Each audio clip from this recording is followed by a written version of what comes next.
سعادت اینو داشتم که با آقای دکتر امیر سولاری آشنا شدم. با وجودی که خب خودم مدرس هستم و در حوزه‌های توانمندسازی بانوان کار می‌کنم و کوچ هستم، حقیقتا فکر نمی‌کردم که در این یک جلسه مشاوره‌ای که با آقای دکتر امیر سولاری داشتم به قدری آگاهی‌هایی که شاید از قبل تو ذهن من بود و جرقه زده نشده بود بالا اومد و دیدم که از یک دید دیگه نگاه کردم. خب مثلا ما که کوچ هستیم از یک زاویه دیگه نگاه می‌کنیم به یک سری از مسائل، ولی دیدم که آقای دکتر با توجه به متدی که داشتن چقدر موشکافانه، چقدر اصولی رفتن جلو و تو یک سر جلسه‌ای که من داشتم احساس می‌کنم شدم یک معنی جدید و یک تکنیک آخرش زدن. من اون خشمی که داشتم، اون احساسی که خشمی که داشتم شاید 10 بود برامون خشم، اومد به مرحله 1 و 2 رسید. مثلا باورم نمیشد مگه میشه آدم تو از یک ساعت خشمی که واقعا از درون آدم میجوشه و بوده با تو و هیچ جوری نمیتونه به قول معروف محوش بکنی، اون خشمی بیاد کم بشه.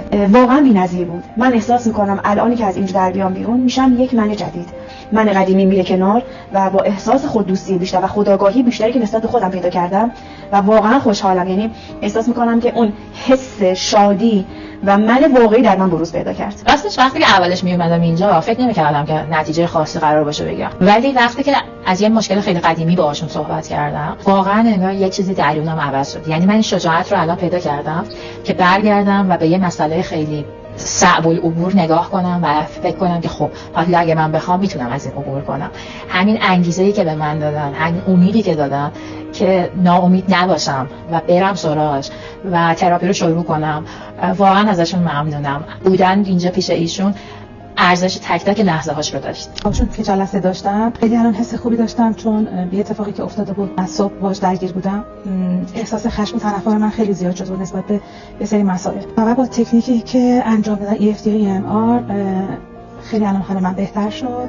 تشکر میکنم از ایشون. فرزانه هستم، شغلم میکاپ آرتیسته. من میام دوره‌های مختلف گذرونده بودم، اساتید خیلی زیادی رفته بودم و وقتی که با نحوه آموزش استاد سولاری آشنا شدم، طی اون 2 جلسه 10 روزه‌ای که به من تایم دادن واقعا تونستیم به عمق بریم و تمام مسائل من ریشه‌ای بیرون بیاد و واقعا احساس میکنم یه حس سبکی خیلی خوبی بعد از اون برام به وجود اومد، یه درمان ریشه‌ای برام به وجود اومد که الان وقتی بهش فکر میکنم احساس میکنم اصلا یادم نمیاد که اصلا مسائل من چی بود، دردای من چی بود که باعث میشد نذاره من اون رشد رو تو زندگی رقم بزنم. و احساس میکنم هر اقدامی بکنم نتیجهش رو زودتر میبینم تا اینکه اون قبلا هر اقدامی میکردم واقعا نتیجه اون چیزی که میخواستم نمیشد. انگار توی دست و پا زدنه بودم، توی درجا زدنه بودم، ولی الان احساس میکنم راهم واقعا خیلی شفاف‌تر و مشخص‌تر شده. شکر خدا.